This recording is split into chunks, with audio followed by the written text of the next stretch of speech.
வழக்கமா டியூஸ்டே ஃப்ரைடேல சாம்பார் தானே பண்றோம். இன்னைக்கு புலாவும் சன்னா மசாலாவும் செஞ்சிடலான்னு தான் பிளான் பண்ணியிருந்தேன். ஆனா இப்படி ஒரு ட்விஸ்ட் ஆகும்னு எதிர்பார்க்கல. அது என்னன்னு சொல்றேன். அதுக்கு முன்னாடி சன்னா மசாலா பண்றதுக்கு ஒரு பேன்ல கொஞ்சமா ஆயில் சேர்த்துட்டு ஹோல் ஸ்பைசஸ், வெங்காயம், ரெட் சில்லி, ஒரு சின்ன துண்டு இஞ்சி, பூண்டு, கேஷ்யூஸ், தக்காளி எல்லாம் சேர்த்து நல்லா வதக்கி ஆற வச்சுட்டேன்.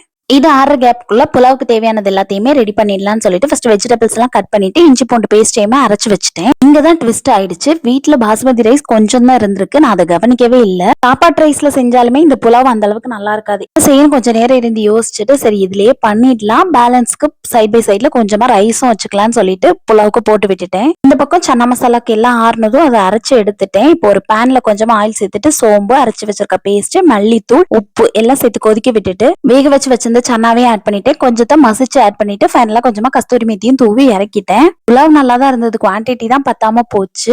இன்னொரு vlogல ரெசிபி ஷேர் பண்றேன். டியூஸ்டே வேறையா மதியம் 1 o'clock டைம்ல வெத்தலை தீபமுமே போட்டாச்சு.